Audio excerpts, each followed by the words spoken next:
Today is June 6th. It was on this day, 81 years ago, that over 150,000 men from the United States, Great Britain, and other allied nations landed under withering gunfire on the beaches of France to begin the brutal process of breaking the Nazi stranglehold on the once free nations of Europe. It is difficult now to imagine the almost superhuman courage it required for these men to slog through the bullet-riddled surf onto beaches carpeted with the bodies of those who went before them in order to fight their way inch by bloody inch into the maw of gun emplacements, the destruction of which represented only the first small step toward eradicating the most murderous regime ever to stain the annals of human history. And that's why every June we dedicate the entire month to celebrating homosexuality. Well, maybe that's not why, but there must be some reason, because that's what we do. That's right, it's Pride Month. And there is absolutely nothing Americans can be so proud of as homosexuality, apparently. Just think of the progress gay people have made. Homosexuality, once called the love that dare not speak its name, is now at last the love that simply will not shut the hell up. It just drones on and on and on. It's so great. Really, you can't get enough of it. On and on and on and on. A whole month of it. I mean, most sexual abnormalities, you just politely look away and try to mind your own business, but there's no chance of that with this one, is there? No, siree. On and on and on. That's progress. And there's so much progress to be proud of in Pride Month. In the past, for instance, a gay man had to hide in shame. Now he can march down the street in a pride parade, dressed in leather chaps that open behind to expose his buttocks, not only to anyone who's interested, but to the many, many, many people who really are not interested in seeing his buttocks even a little bit. Plus, he can carry a whip to announce to all the world that he has a trauma-induced sexual fetish that prevents him from having any relationship that isn't centered on debasement, domination, and pain. And then he can proclaim how proud he is about that, and then he can go home and wash down a fistful of antidepressants with half a bottle of gin and scream, "I'm so effing proud," before pitching face forward onto the kitchen table and sinking into blessed unconsciousness. And that's not even all the progress. Some of you younger people won't believe this, but it used to be that if a man punched a woman in the face, he would be arrested. Today, thanks to the LGBTQ movement, if a man wants to punch a woman in the face, he can go to the Olympics and win a gold medal. I was so excited to hear this, I told my wife, I could punch you in the face and win a gold medal. My ex-wife, I should say. Still, it was a great moment. And there's even more progress. It used to be if a man gave homosexual to a child, he'd be put in prison. Then he'd be killed by the other prisoners. Because no matter how bad their crimes were, they weren't as bad as giving homosexual to a child. Now, thanks to our pride, if a man gives homosexual to a child, it's because he's a member of a teachers' union and has a job in a public elementary school. And man, if that's not progress, then progress is probably something else. Like progress might be inventing air conditioning or computers or more effective treatments for disease. But no, for us, progress is teachers giving homosexual to children.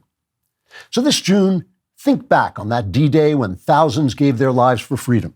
Remember, it's because of them that we can spend the entire month being proud of homosexuality. Because of them and because our elite culture has become a cesspit of decadent buffoons who have no shame. After all, who else could be this proud? Trigger warning, I'm Andrew Klavan, and this is The Andrew Klavan Show.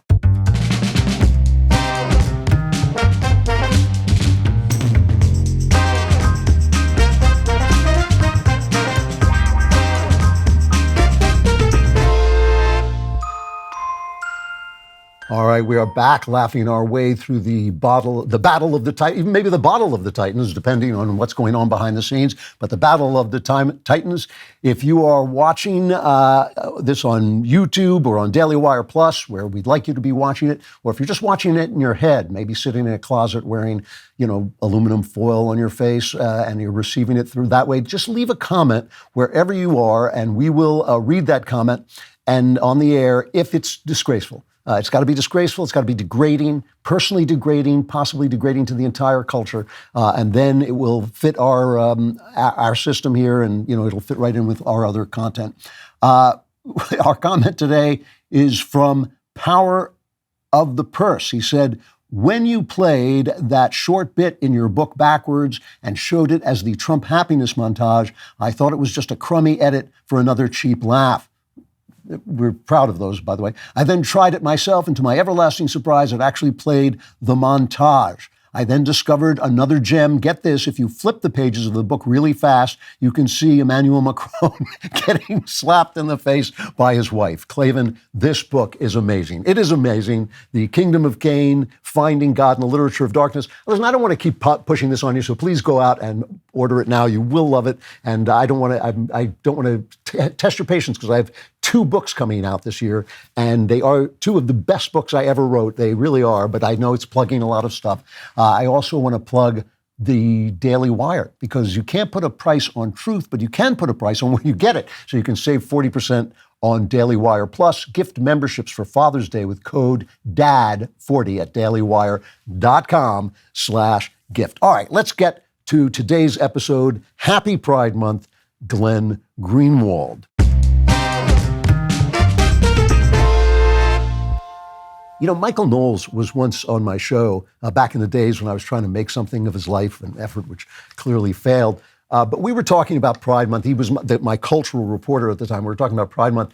And he said, Pride was once considered the queen of sins. And I said, well, now it's the sin of queens, which I think was my second greatest ad lib ever. And a bum, Knowles, put it in his book, Speechless, without giving me credit. And I said, how could you put in that ad lib without giving me credit? He said, a friend said this, and he said he didn't want to get me in trouble, which is like closing the barn door after the conservatives have left. So today, what I really wanted to talk about, I wanted to talk about Pride Month, because I think that the sexual ethos on the right, I don't care about the sexual ethos on the left because they're insane and they're evil, but on the right, the sexual ethos is confused. I mean, we have different people in our in our group. We have libertarians, we have deeply religious people, and we have in-between people and all this stuff. And we don't really have a sexual ethos. And that some of the stuff that happened this week kind of proved that. And I want to talk about that because I think it's incredibly important, because we are the future. As I keep telling you, you are the avant-garde. You are going to establish the culture of the future. So we have to know where we stand as a group, as opposed to where we stand as individuals.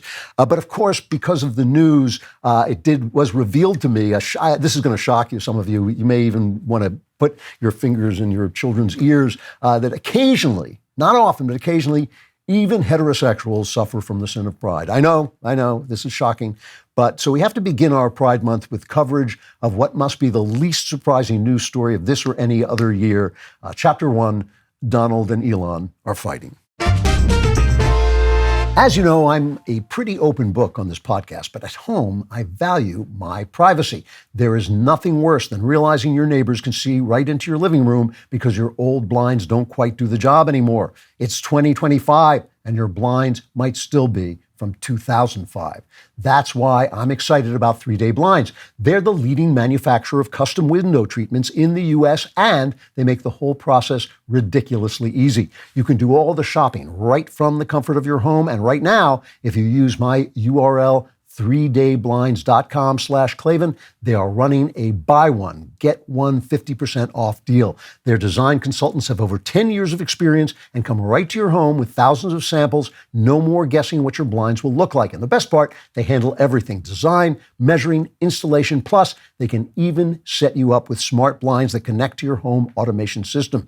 After helping over 2 million people get their dream window treatments in the past 45 years, they definitely know what they're doing. Right now, get quality window treatments that fit your budget with 3-Day Blinds. Head to 3dayblinds.com/Klavan for their buy one, get one 50% off deal on custom blinds, shades, shutters, and drapery. For a free, no charge, no obligation consultation, just head to 3dayblinds.com/Klavan. One last time, that's buy one, get one 50% off when you head to the number 3, dayblinds.com/ how do you spell it? It's Klavan.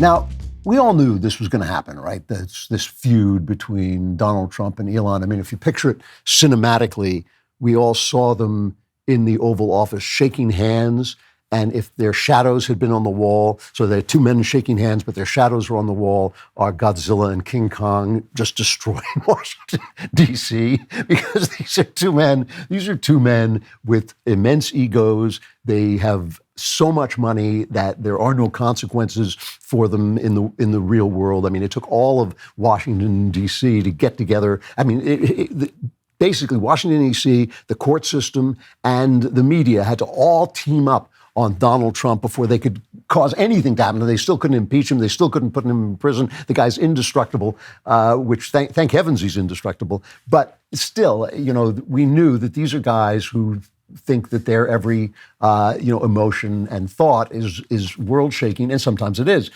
And so we all like to think, I mean, this kind of tore up the internet yesterday when it really broke out, because we all like to think that the person who is right, the person who we think is right, is the better person. And that actually has nothing to do with anything. I mean, we forgive people who do things that we like for things we never forgive people who do things that we don't like. So if you're on the left and you do something bad, we just rip you to pieces for it. And if you're on the right and you do something bad, what the hell? And there's some reason to that, because who cares? Who cares whether they're good people or not? We just want to make sure that our country is run right. That's the whole point. So in this case, I think they both are making a good point. They're arguing. They started arguing over is the big beautiful spending bill, and they're both egotistical, thin-skinned billionaires who take everything personally. and I like them both. I'm really I think Elon Musk may be doing some of the greatest stuff they can be doing, and I also think Donald Trump is running a great second administration. I will add, and this is an important point, Elon Musk uses drugs. And he uses them a lot. I mean, he uses drugs a lot. He has told people behind the scenes that he has been using, ketamine and other things. And if you use drugs, I'm sorry, I don't care. I don't care if it's marijuana. I don't care what it is. I don't care if it's too much alcohol. You can use a little alcohol, just like you can use a little coffee. But too much is using drugs. You have a puppet master. You are not in full control of yourself. Somebody is pulling the strings on you. And people get angry. A lot of people on the right smoke dope. I'm sorry, that stuff is really powerful now. And when you are under control of that, when you are, stoned, you are not in full control of yourself. So Musk leaves. He does his Doge thing. We all admired him. We loved him putting the terror of God into, Washington, D.C. and into the agencies. And I knew people who were threatened by that, and I felt bad for them. But still, those agencies are like cancers, and it's with Congress's fault. They put all these executive agencies in the executive branch that somehow the executive is not allowed to fire everybody in them. I don't know how that works or why that works or why Congress has the power to do that. But still, they're trying to pass this big, beautiful spending bill as a reconciliation package, which means they can pass it by a simple majority and avoid a filibuster, which would give, if they have the filibuster, that gives all the power, the deciding power, to an anti-American Democrat Party that is united in trying to destroy the West with socialism. I don't care if they say they're moderates. I don't care if they were elected in red states. They all eventually get on board with the program. The Republicans do not get a single Democrat vote. It's not true in the other direction. You can get a Republican to do something if he thinks it's right, but you cannot get a Democrat to break from the herd. They are herd animals. They follow the herd, and they will do that. So they're trying to get this bill through, and that means there's a small majority of Republicans, and everybody has to be satisfied, because if they lose even 2 or 3 votes, the whole thing goes down the drain. So they got to make a lot of compromises. So Musk leaves Doge, and for a while he kind of hints that he's dissatisfied, and then he says, I'm sorry, the drugs start to kick in. And he says, I just can't stand it anymore. This massive, outrageous, pork-filled congressional spending bill is a disgusting abomination. Shame on those who voted for it. You know you did wrong. You know it. Now, Trump, at this point, is still, for Trump, he's being very, very restrained. He's just sort of saying, well, Elon's this and that. But this is pretty silly to me. I mean, the bill is bad. The bill is bad because Republicans will not cut the entirety of the Inflation Reduction Act, which is the Green New Deal in disguise, and because Trump won't let them reform entitlements, which is ultimately going to have to be done, but it's just too unpopular. So Trump takes a little bit of this, but it starts going on, and finally Trump says this is cut 5. I'm very disappointed because Elon knew the inner workings of this bill better than almost anybody sitting here. better than you people. He knew everything about it. He had no problem with it. All of a sudden he had a problem, and he only developed the problem when he found out that we're going to have to cut the EV mandate, because that's billions and billions of dollars, and it really is unfair. We want to have cars of all types. Electric, we want to have electric, but we want to have a gasoline, combustion. We want to have different. We want to have hybrids. We want to have all. We want to be able to sell everything. And when that was cut, and Congress wanted to cut it, he became a little bit different, and I can understand that. But he knew every aspect of this bill. He knew it better than almost anybody, and he never had a problem until right after he left. And if you saw the statements he made about me, which I'm sure you can get very easily, it's very fresh on tape. He said the most beautiful things about me. Which is always Trump's first. That's always his first priority, what you're saying about him. And now the thing is, the bill, by the way, I think it prevents a crippling tax hike. If it doesn't get passed, it's not going to get substantially rewritten. It might get rewritten a little bit, but if it doesn't get passed, you can forget the Republican Party. It will be the death of this Trump administration. We'll have the censoring, castrating, child perverting, man-hating, white person-hating Democrats back in office in 3 years. So you choose. You choose an imperfect bill or the Democrats back. Life is hard. Reality is hard. You have to choose. So now that this gets personal, he says it's your EVs. Now Musk says, without me, Trump would have lost the election. Dems would control the House, and the Republicans would be 51-49 in the Senate. Such ingratitude. Okay, now I think this is the drug stalking. I really do. I mean, I can't prove it, but I think this is the drug stalking, because when you donate to a political, candidate and he wins, you should get invited to parties. You should get thanked. Maybe you get a favor here and there, but basically you don't get to buy the president of the United States. And Trump won because there are more and more Republicans, because the left is bleeding support. That's why Trump won. And that's going to continue happening with or without Elon Musk. He says he's going to form a third party. Elon Musk is not going to, if he does, I don't think it's going to go anywhere. But look, he could convince enough people to destroy this bill, which would be really wrong. And then finally, Trump loses his temper. He starts threatening Musk's business. He starts saying we're going to, take away his licenses and all this stuff. And Elon Musk says, time to drop the really big bomb. Real Donald Trump is in the Epstein files. That is the real reason they have not been made public. Have a nice day, DJT. Mark this post for the future. The truth will come out. I'm sorry. Listen, I've followed this a lot, the Epstein file. I'm very upset about it. I think it's really dastardly what's happening. And I think that the fact that the name of the Johns hasn't come out is really bad. I'm hoping that Kash Patel and Dan Bongino will be able to release some of that information. I don't know. But I'm almost positive that Trump, he hung out with Epstein like everybody did. He was a socialite and a billionaire and all this. But ultimately, I think he caught on. And Trump was really honest about it. He said he went to his house. He thought there were kids playing in the pool. And then he realized there were girls, and he walked out after 15 minutes. Even Epstein's lawyer says that one of the last conversations he had with Epstein says, I don't have anything damaging on Donald Trump.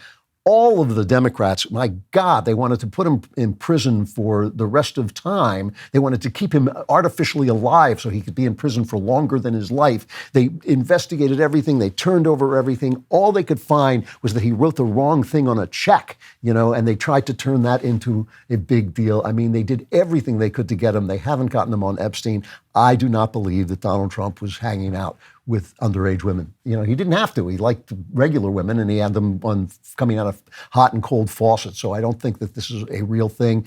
The funny thing about Trump, I've noticed this before, I've said it before, Trump was a New York real estate developer, and he knows once you break the law, they've got you. So he really treads, even when he's dealing with these radical courts that stop him, he really treads lightly. So remember this.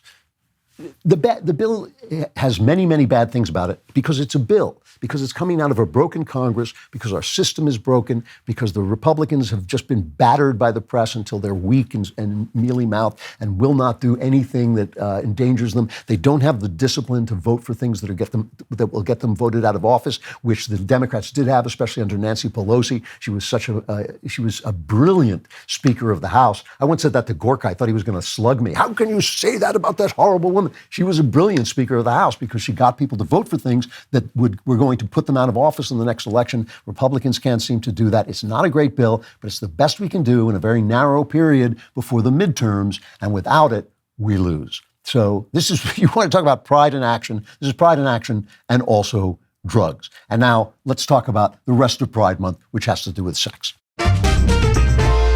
So yesterday, someone texted me and said he was reading my novels and he couldn't sleep. And I texted him back and said, when I can't sleep, no one can sleep. And I can never sleep. But sometimes you have to sleep. That's when you got to use Beam's Dream Powder. Beam is proudly founded in America. It's run by people who share our values, hard work, integrity, and delivering results.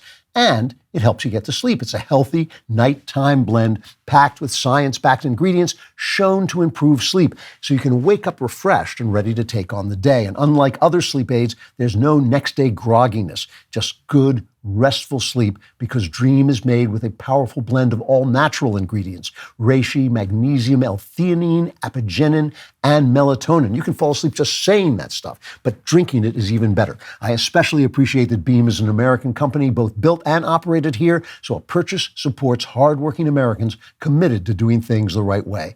Here is the deal. Beam is giving my listeners the ultimate Patriot discount of up to 40% off. Try their best-selling Dream Powder and get up to 40% off for a limited time. Go to shopbeam.com/Klavan and use code Klavan at checkout. That's shopbeam.com/Klavan and use code Klavan for up to 40% off. You will sleep better, wake up stronger, show up ready for your family, your work, and your country, because when you're well-rested, you're unstoppable. This country needs more people like that, and it needs way more people who can spell Klavan, because it's hard to spell. It's Klavan. No E's in Klavan. I just make it look this easy.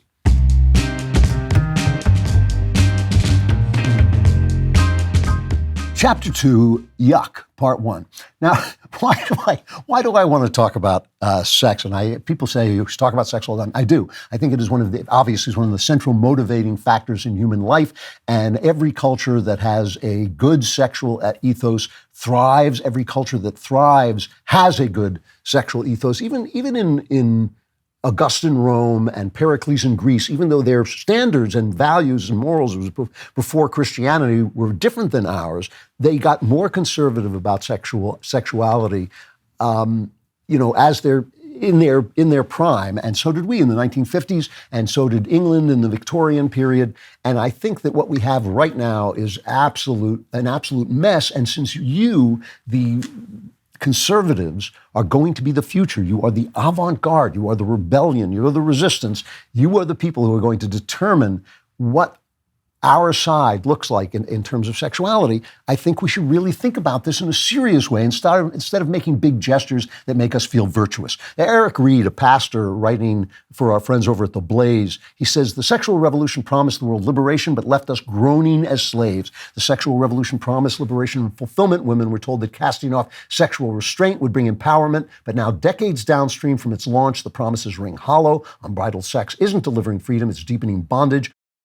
Casual sex will never satisfy. Grace is available for those who believe the lies. As it turns out, human beings are more than pleasure machines wired through the nerve endings of our genitals. We are more than dopamine-driven robots. We are embodied souls created by God, endowed with dignity, purpose, and the need for boundaries. Yet our culture's sexualization continues at breakneck speed. All true, fair enough.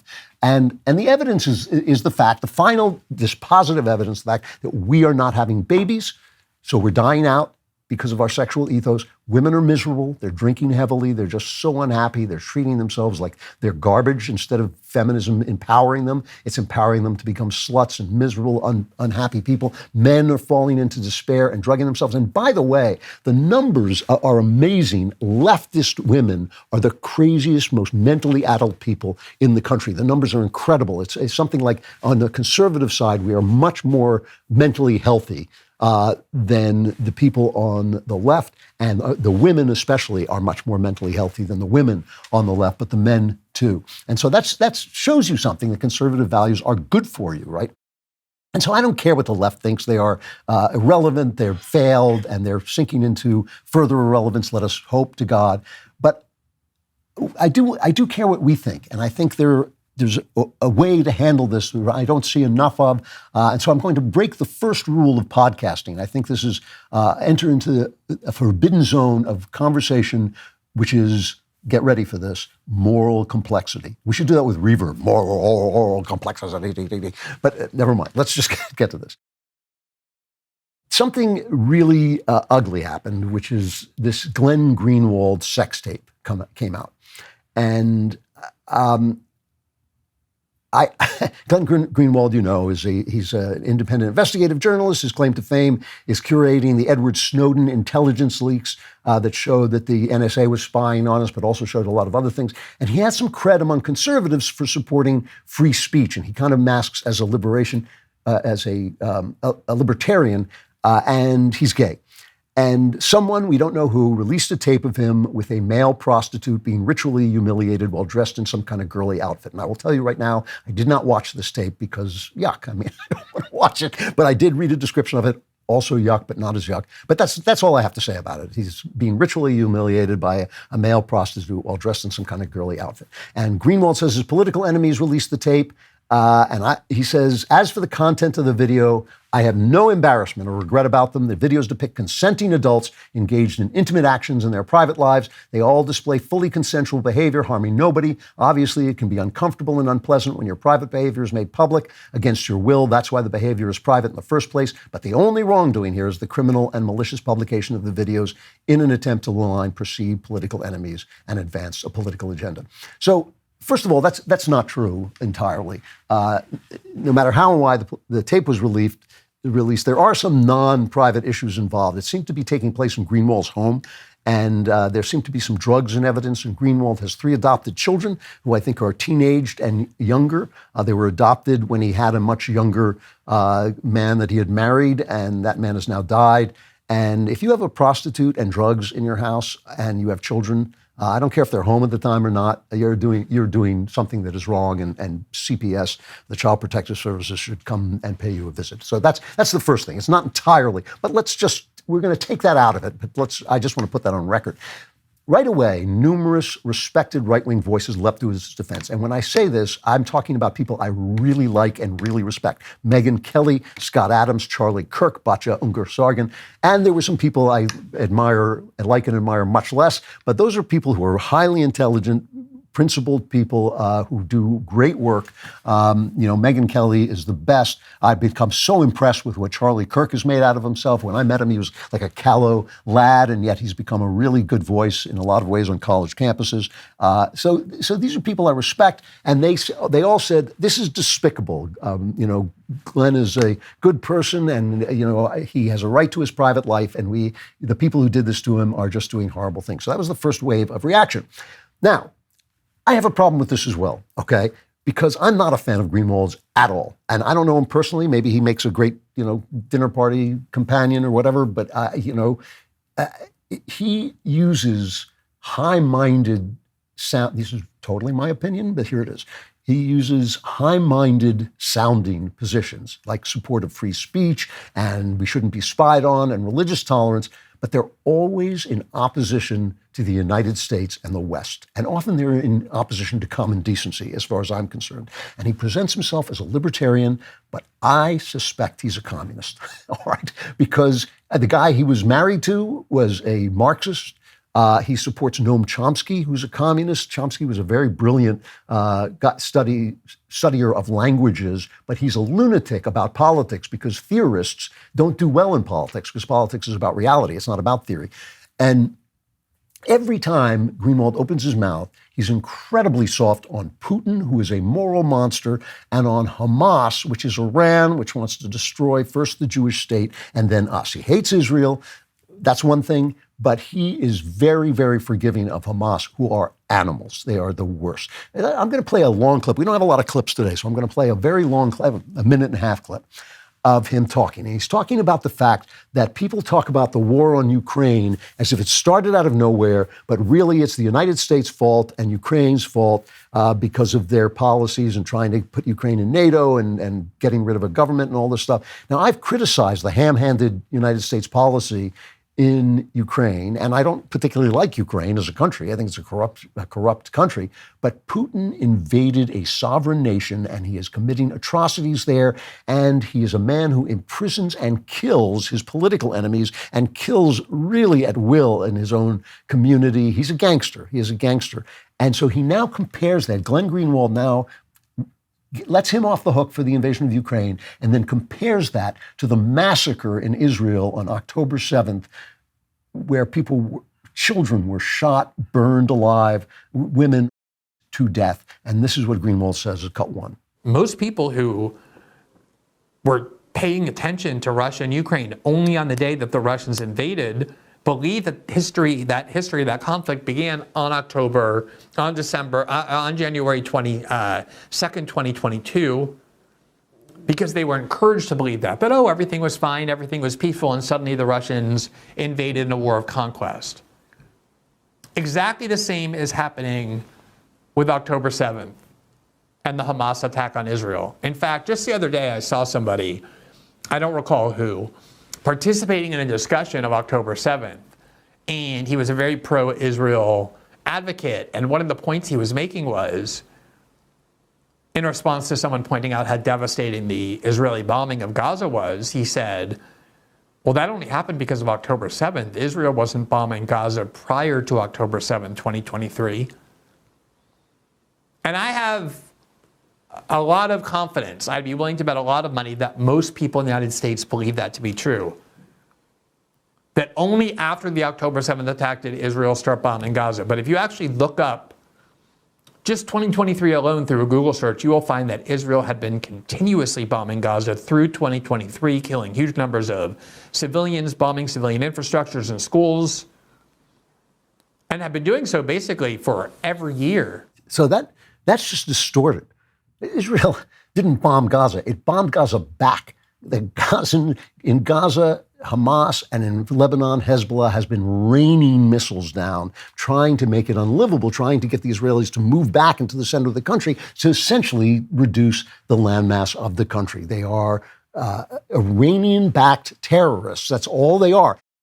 You don't like Israel? Great, you don't like Israel. But these people want to destroy Israel first and then get to us. They are the purveyors of a small, mean, radical, ugly philosophy that mistreats, that would, first of all, kill Glenn Greenwald for that videotape and treat women badly. And they are not, these are the bad guys. I mean, how simple is it? I mean, Greenwald and others like Jimmy Carter, they call Israel apartheid. Apartheid was where a minority white population cut the majority black population in South Africa out of politics, out of property ownership, out of making, a good living, getting good education. In Israel, the minority non-Jewish population has all the same rights as the Jewish population. There are Muslims in government at the highest level. There are Muslims in the police, in the security forces at the highest level, in sports, in entertainment at the highest level. It's just nonsense. It's just a lie. But again, I don't care whether you like Israel or not. This is who Hamas is. Douglas Murray, a man I genuinely like and admire, and who is also gay. He has written this book. It's called "Of Democracy and Death Cults." He's coming on. We're going to interview him in a couple of weeks, I think. He reports on one of the recordings from the 7th. He and other people have pointed out that the Nazis, when they committed genocide, had to get drunk. And they became impotent. They were ashamed. They had to make speeches telling themselves why they shouldn't feel ashamed. Not Hamas, babe. One of the recordings from the 7th, from the first atrocity video, reading from Douglas Murray's book on democracies and death cults, was a recording of one of the terrorists who had got into the kibbutz at Mefalsim, a community of just over 1,000 people in the south of Israel. In the midst of the attack, the terrorist made a phone call back to his family in Gaza. The excitement in his voice was obvious. "Hi, Dad," the 3-minute call begins. "Open my WhatsApp now and you will see all those killed. Oh, look how many I killed with my own hands. Your son killed Jews." The father replies, "May God protect you." The son is exultant. "Dad, I'm talking to you from a Jewish woman's home. I killed her and I killed her husband. I killed 10 with my own hands." He goes on and on, repeating himself, boasting, "Dad, I killed 10 with my own hands. Put Mom on." "Oh, my son, God bless you," says the parents. Their son keeps making the same boast to his mother. "I wish I was with you," she replies. "Mom, your son is a hero." He boasts, "Kill, kill, kill." Next, the man's brother comes on the line, and the young man brags to him, too. "I killed 10, I swear." "Hold your head up, father, hold your head up." One of the men on the other end says, "Come back, come back." "What do you mean, come back?" replies the son. "There's no going back. It is either death or victory. Open the WhatsApp, see the dead. Open it, open WhatsApp on my phone and see the dead, how I killed them with my own hands." Those are the people that Glenn Greenwald is supporting. I'm sorry. You can like I said, I don't care what you think about Israel. It's not my country. I think it's a good country. I visited there. I thought it was a beautiful country, wonderful, free country, really fun, interesting, tough people always. And you can say America shouldn't get involved in Ukraine. You can say America shouldn't get involved in the Middle East. But if you're supporting Putin and Hamas, as far as I'm concerned, the prostitute did not humiliate Glenn Greenwald half enough. Those are immoral points of view. You have the right to hold them, but you can't hold them and be right. And so I think many good people on the right have been gulled by the fact that Glenn Greenwald says he supports free speech, but really it's always in the interest of anti-Westernism, always in the interest of anti-Americanism, always in the interest of anti-Semitism. And I think that, I literally do not care how he gets off. Like I said, I think there's a big question about his children, but I don't care how he gets off. What I care about is what he does in public, and it should not be supported by the right. I think that it is not a matter of free speech. He has the right to say it, but he can't say it and be right, and we should oppose him with all due force. It's ironic our military fights overseas for our freedom while we're losing it here at home. Our phones listen to everything we say. Tech companies track our every move online, and they're making billions off what should be our private information.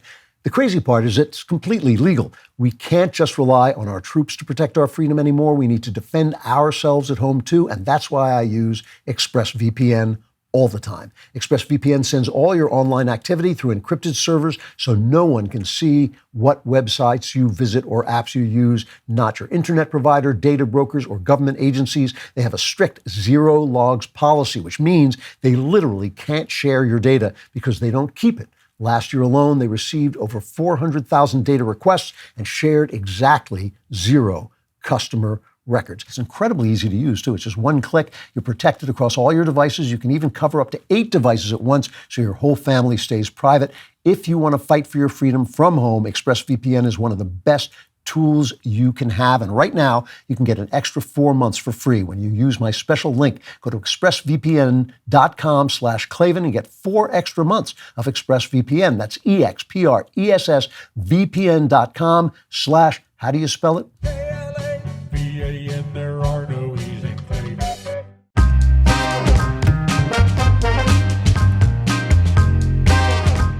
Chapter 3, Yuck, Part 2. Now, after the first wave of defense of Glenn Greenwald from the right, from kind of the, I don't know what you call him, but the prominent right, I think, there came another wave of reaction from conservative religious people. And this itself was in 2 parts. And first there were the people who said stuff like this. Many really right-wing Christians decreed, these are the kind of the ex-Christians, that you can't be what they call a sodomite and a moral person in other ways. It is so degenerate to be gay that it poisons your entire life. Now, that's one of those statements I always point out that the devil likes to make you feel strong when he's really making you feel weak. I'm after the sodomites, But that statement is both factually false and logically absurd. There are plenty of very decent people who are gay. Now, you may think the homosexuality is such an abomination, such a sin, that they can't get past that at heaven's gate. That may be. That's not my business because I'm not God. But still, in terms of our social life and our living factual life, it is simply absurd. I mean, half of our culture is based on the thought of Socrates, who was an enthusiastic sodomite, who loved the boys, who was out there with the boys. Now, obviously, different culture, but still, that's true. Several of the greatest Renaissance artists, including Leonardo da Vinci, probably gay, created some of the greatest Christian art of all time. Many people who I think were heroes, like Alan Turing, who broke the Nazi code, was gay. J. Edgar Hoover, I think I have a lot of esteem for J. Edgar Hoover, basically openly gay, at least among his circle. But more importantly, logically, to say that you can't be sinful in one part of your life and good in other parts of your life would mean that nobody could be good in any parts of their life because we're all sinful. So that's ridiculous. It's just another reason to keep your judgments to yourself in places where they won't help. However, all right, so I just dismissed that stuff. I don't know. I get tired of nonsense. I know a lot of people say they get tired of nonsense, and then the minute they hear it on a podcast, they know in their heart it's nonsense, but they're, let's go after the sodomites. However, there are also religious women who I like and respect, like Liz Wheeler and Allie Beth Stuckey. And I take the sexual morality the sexual morality of very religious women tends to be more censorious than the sexual morality of men. And on just generalizing, even religious men. And there's a good reason for that. It's because women always pay the price. Women pay the price of sexual immorality. And historically, they have been the police when it comes to sexual morality. If you go back and read novels from like the 18th century, the 1700s, stories, not just novels, but also true stories from the 18th century, the 1700s, when a woman gets pregnant out of wedlock, the men laugh. Why do they care? You know, they like women who get pregnant out of wedlock because they can use them, right? Same reason we like women who take, birth control pills. You know, we can use them at our will, and there's no consequences. The women beat the crap out of them. The women beat them up because they know they've cheapened them. They've made it harder for them to maintain their values and maintain their chasteness so that they can get married to somebody who will have children and then support them, right? And then take care of the woman and the child. So it's the women. So I take women's ideas very seriously about this, even though I don't always share them. So Allie Beth said she thought Glenn had been so careless, he paid the hooker with PayPal account. She said, here's a guy who knows all about, security and all this stuff. She thought that his being exposed was part of his humiliation fetish, which is interesting. She said, you can't separate the private depravity from the public work. And Liz Wheeler said this. This is a quote. She said, it's his private life. He's not hurting anyone. It was consensual. No. Listen to me. To love someone is to will the best for them. Glenn Greenwald is engaging on videotape in perverted, depraved, homosexual humiliation, cross-dressing fetish sex acts with a prostitute. The graphic details of what he's doing are literally unwritable. If you think highly of Glenn, see, I don't have that problem, but theoretically, if you think highly of Glenn, if you wish to act with love towards him, you don't indulge his perverted behavior out of tolerance. The loving thing to do is tell him the truth. The truth is he's abusing himself in his sexuality. He's lying with his body. His actions will have physical, mental, spiritual, and eternal consequences, and not good ones. Now, there's something about this that I agree with. You know when you're doing something that's degrading you, and this kind of sexuality will degrade you. We've all done things that degrade us, whether sexually or not. In The Kingdom of Cain, in my book, The Kingdom of Cain, I write about a period when I was researching Empire of Lies, and the guy in Empire of Lies has a sadomasochistic fetish, and I went on and researched that, and I got a little hooked on that sadistic, women being tied up and brutalized, and it was kind of a turn on, and I kept going back and back to it because I mind melded with this character I was writing about, and I felt like garbage. I felt that I was stuffing my head in crap, and I couldn't stop, and I felt terrible about myself. And then God, by the grace of God, when I finished the book and I detached from this character that I had linked to for artistic reasons, I came out of it. But it was awful. It was just I told my wife I'm never writing a novel again, and she said to me, "Yes, dear, sit down and eat your dinner." Those were her literal words. But I had to recover from it. It was really bad. It really hurt me. So it does make you sick of yourself. But here's the thing: Glenn Greenwald doesn't care what Liz Wheeler thinks. He doesn't ask. He's not asking for her opinion. Her opinion would mean nothing to him. So while it's fine for her to tell us how she feels, and I support her in that doing that, it would mean nothing for her to tell him, and it would just be hectoring someone who, for no reason, you're not going to improve his life. He's not going to change, and I think that's bad for you.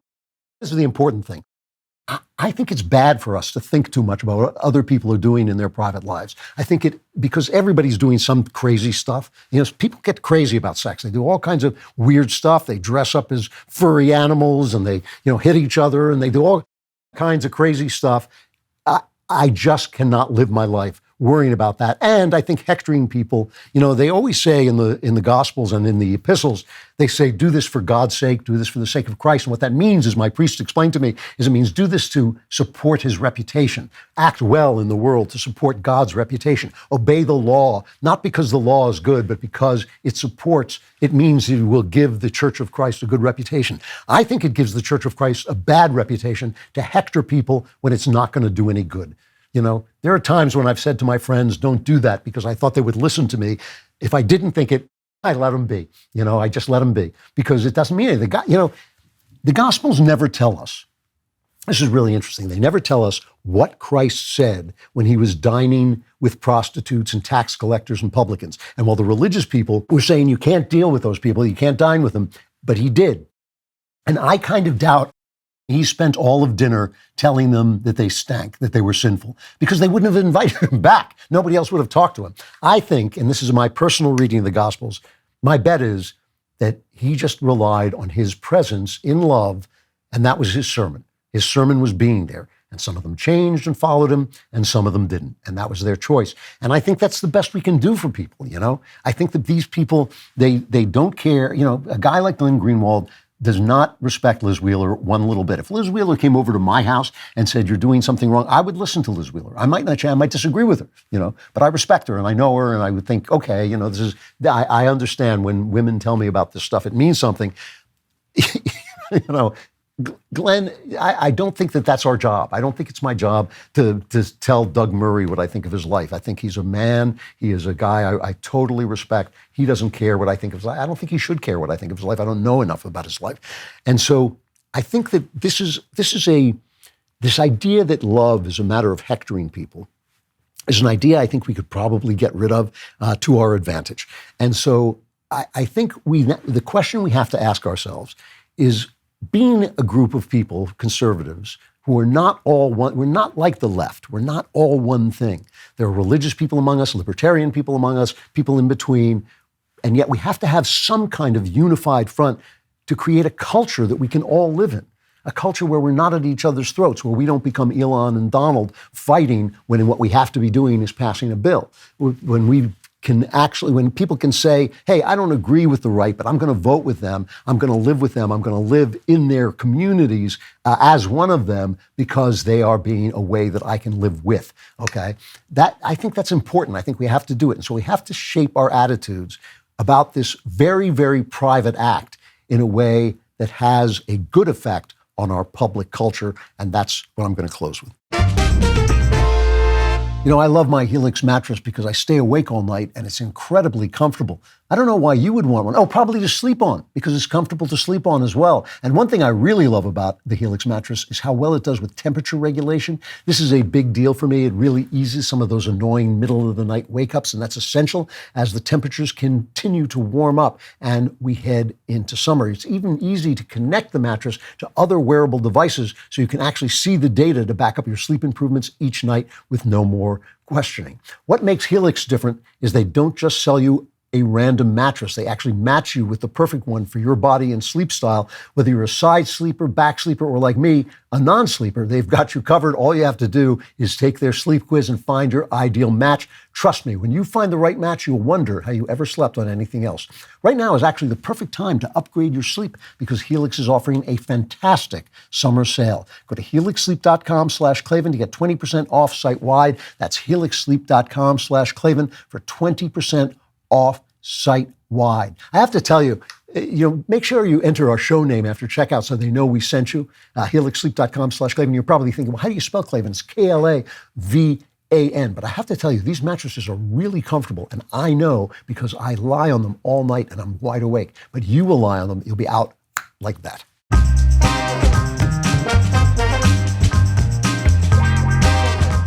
Final chapter, hierarchy and grace. And let me warn you now that this is where, I do want to tell you there may be some disturbing moral complexity here. You might want to ask your children and the women to leave the room.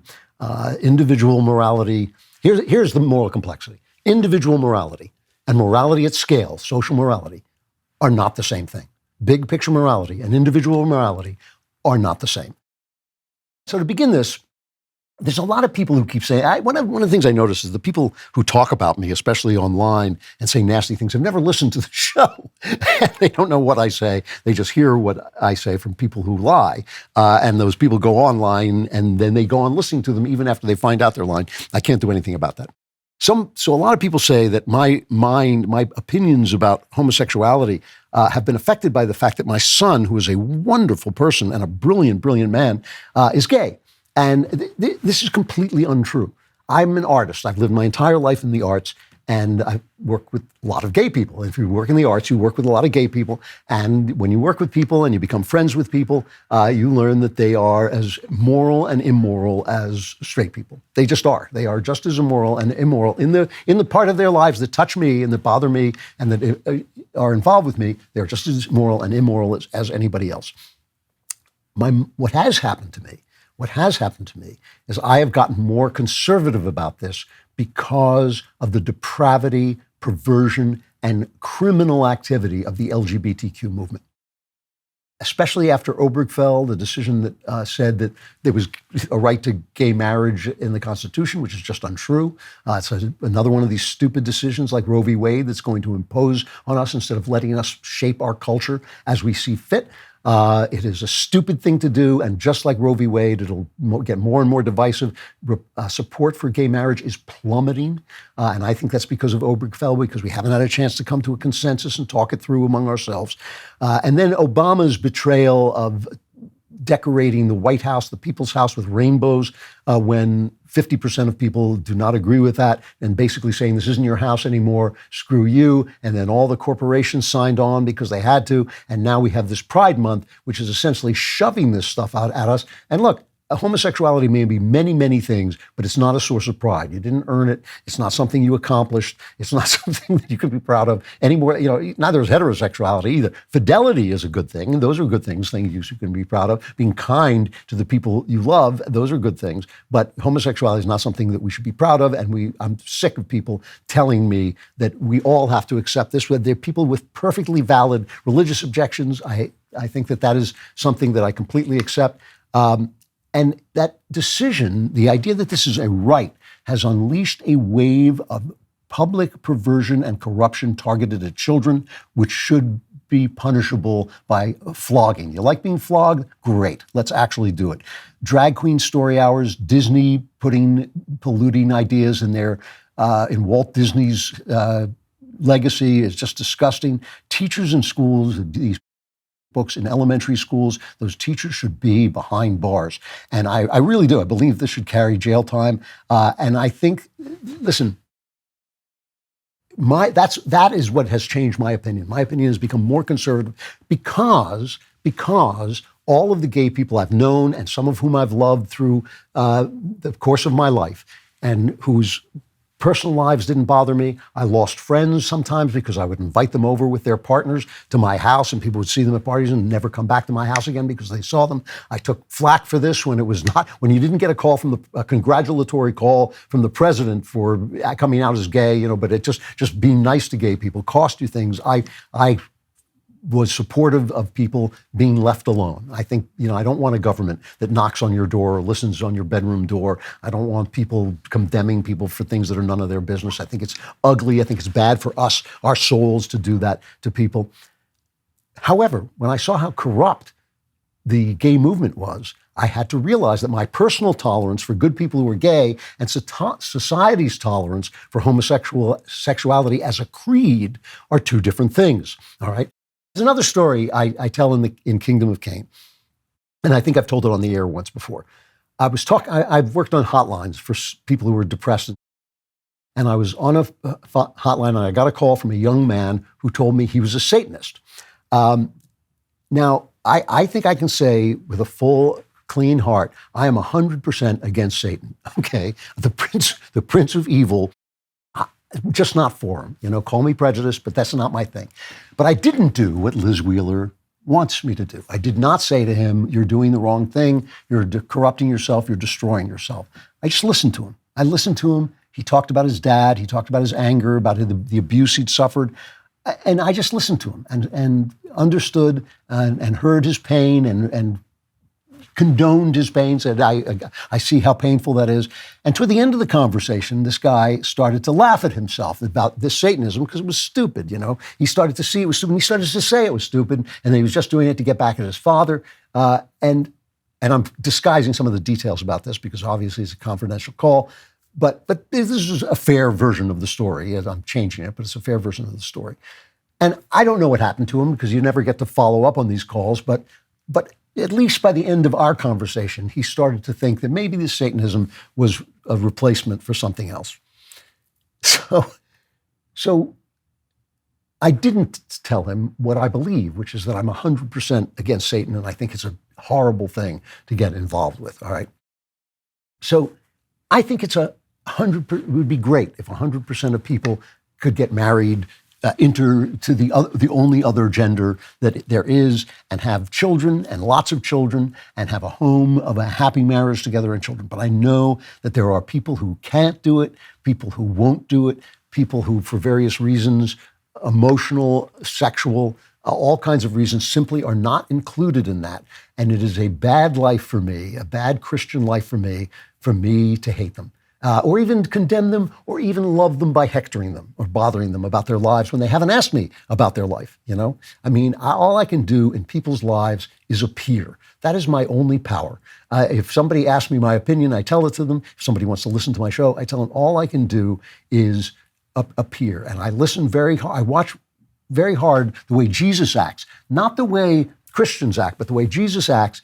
He says it's in order to get into the kingdom of heaven, you should not commit adultery. And then when he meets an adulteress, he says, I do not condemn you. I know, he says, sin no more, great. But he says, I do not condemn you to a person, right? He talks differently to a person than he talks to the crowd, because a person is different than a crowd. When he talks to the Samaritan woman at the well who's married like 5 times and now is living with a man who's not, he doesn't condemn her. People say he does. Oh, well, he knows he's convicted. She doesn't seem convicted to me. He just is there as who he is, being who he is, and he tells her what her life is. I take another example, put it outside of sex, Islam. There are a lot of good people who practice Islam. They worship God as Allah. They're peaceful, they're patriotic, they're loving family people, they're kind. What kind of moron would come over to them and say, but don't you see in the Quran where if you just read, you'd be an idiot. It would be oppressive, it would be rude, it would be unkind, it would be bad for the reputation of Christ. But of scale, almost everywhere where Islam is in the majority and has a dominating presence, there's violence and oppression, especially of women and especially gay people like Glenn Greenwald. I think we have to condemn that. I think we have to say, there's something in this religion that at scale becomes oppressive. That when you let too many people into the West, they don't really do that well. You can let some into the West if they will assimilate and if they will take on our values of freedom and tolerance. But if you have too many of them, they start to want to turn England into Afghanistan. That's just true. And, you can get angry at me for saying, I believe, I think that Christ is king. I think that Christ is 100% of the truth. I think that knowing the truth gives you more freedom and joy. But I also believe that God has got good people in his hands. And if they point their faces at God, I don't believe life ends at life. I don't believe life ends at life. And therefore, I think if your face is pointed toward God, even if you don't know his name, even if you get his name wrong, I think when you die, God is not Lucy Van Pelt. He's not going to pull the football away. Maybe I'm wrong. Or maybe you're wrong. But since we don't know, tolerance is the best thing. The reason I don't think God is going to pull the football away is because God is not dealing with mankind. He's not dealing with mankind. He gives rules to mankind. He gives the 10 commandments to mankind. But he's here to save you. He's here to save people. And just like me talking to that Satanist, I know who Satan is. I even know what he looks like and sounds like because sometimes I go on social media and there he is. But I was dealing with that kid. And when you deal with an individual, you deal with him by just being there, by listening to him and by hearing him out. And God is like that. You talk to him, he's listening. He's waiting for your call. His lines are open. He's waiting for you to call. And as you listen to your voice in his silence, you will start to see who you are. And that's not my concern when that happens to you because I'm too busy doing it for me. So how do you represent this as a society, okay? I think the answer lies in 2 words that the left has taught us to hate. Those 2 words are hierarchy and grace. Some things are better than others. Healthy is better than sick. Free is better than slave. Fit is better than fat. Chaste is better than promiscuous. The Sistine Chapel is more beautiful than a banana taped to a wall. And here's one that may just be my opinion, but I think mom and homemaker is more important than senator or astronaut, okay? I think that those are more important things. And yes, Ordered sexuality centered on mom and dad families with children should have hierarchical privilege in a sane, free society. But if you're tweeting your hateful curses at people who do not fit into that paradigm, you are not doing it right. This hierarchy and grace, giving grace to people who don't fit in the hierarchy or are not at the center of the hierarchy or at the top of the hierarchy, the left calls that privilege or hurtfulness or whiteness or whatever. I call it the moral order. And the moral order is true because God made the world and he found the world good and he wants us to live in that goodness with love and joy, you know.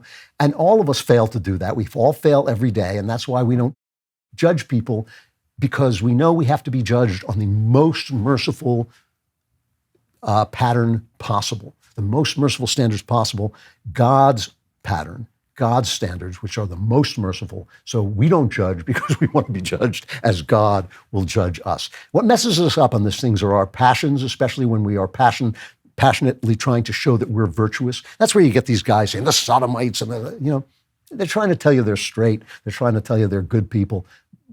I don't believe them. I think they're lying. And so, Jesus said, by their fruits you shall know them. So it's what people do in the society that you judge them by. If Donald Trump does good things, as I believe he's doing wonderful, wonderful things, his private life is not so much my business. If he brings that private life into the Oval Office, then it becomes my business, just like it becomes my business if he hurts his kids or something like that. I think as the right, we can all have individual opinions and we can all disagree with one another, but as the right together, we should courageously describe the hierarchy of the good and condemn evil that causes harm in the world and have enough humility and honesty about our own brokenness to give grace and love to one another in the broken state we all are in. How simple is that? This month, Tax Network USA proudly celebrates our nation's birthday, honoring freedom, resilience, and financial independence. To mark the occasion, they're offering 10% off all services through July 4th. If you're dealing with back taxes or missed the April 15th deadline, don't wait. The IRS is rapidly stepping up enforcement. Penalties can add up quickly, up to 5% per month, maxing out at 25% of your total tax bill just for not filing. That's on top of what you already owe. But there is good news. Tax Network USA can still help you turn things around. Whether you're self-employed, run a business, or your books are a complete mess, their team knows how to cut through the chaos and find solutions that work. Your consultation is always free, and getting ahead of the problem now could help you avoid harsh penalties, wage garnishments, or surprise bank levies. Take the first step. Call 800-958-1000 or visit tnusa.com/Klavan. And don't forget, you'll get 10% off all services through July 4th as part of their celebration of our nation's birthday. Regain control of your finances with expert help from Tax Network USA and learn how to spell Klavan. It's Klavan. This Father's Day, get Dad something he'll actually use, a gift membership for DailyWire Plus, now 40% off with code DAD40. While the culture tries to convince us that masculinity is toxic and fatherhood is outdated, we know better. Dad deserves uncensored, ad-free shows, exclusive content and commentary that won't make him question his sanity. Because frankly, Dad's been right about a lot of things the culture said he was wrong about. Save 40% on DailyWire Plus, gift memberships for Father's Day with code DAD40 at dailywire.com/gift. Klavan Klapbacks. We're going to win so much. We're going to win at every level. Hallelujah. Hallelujah. We're going to win economically. We're going to win with the economy. We're going to win with military. We're going to win with healthcare and for our veterans. We're going to win with every single facet. Zippity-doo-dah, zippity-yay. My, oh my, what a wonderful day. We're going to win so much, you may even get tired of winning. Yay! You'll say, please, please, it's too much winning. We can't take it anymore. I feel pretty, oh so pretty. I feel pretty and witty and gay. We have to keep winning. We have to win more. We're going to win more.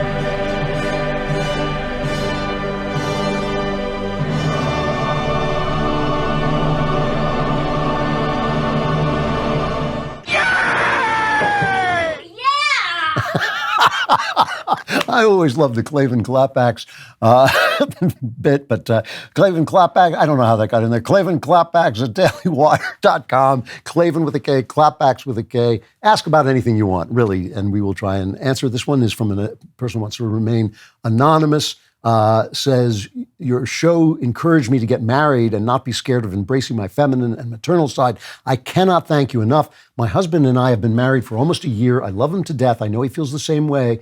But for all of our marriage, he's been rather disinterested in sex. And so it doesn't happen very often. We both waited for marriage. So I thought he'd be more excited than he is. He knows that it's eating away at me. And so he's definitely being more communicative about it, but I still can't stop thinking about it. I know I can't change him, but how do I manage my feelings about this? I don't want to resent him. Thank you, a devoted listener. Listen, let me put this. This is not normal. And it's not your fault. It's not because you're unattractive. And it may not be his fault either. You don't know what it is. But I think that sex is important in marriage. And obviously, if there's illness, if there's disability, you might have to accommodate it in some other way, do whatever you can. That's not the point. If you're young people in a healthy marriage, there should be sex. It's important. It makes you into one flesh. It secures your bonds. And it's a way for men, especially, I think it's a way of expressing love and feeling loved. And I think for women, it makes them feel that they're wanted and desired, and they should be. A wife deserves to be wanted and desired. What I would suggest is that he see a doctor, first of all, and see if there's anything wrong with him. See if he's got low testosterone. They can cure that very easily, and see if there's something that is keeping him from feeling the desire that he should. And if that doesn't work, I think that maybe he should have some therapy. It's possible he was hurt as a child. It's possible there's something going on in his mind that you don't know about, but it shouldn't be happening, and you should deal with it. You should deal with it that way. You should say, look, this is not, marriage includes sex. That's what makes it a marriage. One of the things that makes it a marriage. And so you should just look into it and find out what's going on. From Thomas, you talk about the nuclear bombing of Japan like it was unfortunate and terrible and evil, but it was necessary. But there's no such thing as a necessary evil. You keep mentioning the American soldiers who were saved, but a good end never justifies evil means. Thomas, I disagree with that entire letter. I'm sorry. There are such things as necessary evils. I know that I think C.S. Lewis said you shouldn't choose the lesser of two evils. Sometimes that's all that's on the table. I very rarely disagree with Lewis, but I disagree with him there. War is a necessary evil. War itself is a necessary evil. Unions, labor unions are a necessary evil. American soldiers were saved. A good end never justifies evil means. That's not true. They always say, well, the end doesn't justify the means. If the end doesn't justify the means, I don't know what does. I think, to save American soldiers, look, no one can say this was the only way it could be done. I think it's perfectly rational to debate it, but I don't think what I said was I don't think it's rational to say this was entirely an evil. It supposedly saved hundreds of thousands, possibly more, American soldiers' lives. And I think that, that's all there is to it, and I think do we want to not use those weapons? Of course. I would like there never to be war, but war is a necessary evil because sometimes you get attacked. And I don't think there's such a thing as a good war either. I think all wars are just bad. I think that some wars are evils that accomplish good ends, and that's what justifies them. So I just don't think that's a realistic point of view. I got to stop there and go on to Member Block, where we'll talk about Mission Impossible. And I know what you're thinking. You're thinking, ooh, I want to hear that. If you want to hear that, you've got to get a membership. And right now you can save 40% on Daily Wire Plus gift memberships for Father's Day with code DAD40 at dailywire.com/gift. If you're already a member, come to Members Block. If you're not, oh my Lord, I don't even want to talk about what is waiting for you now.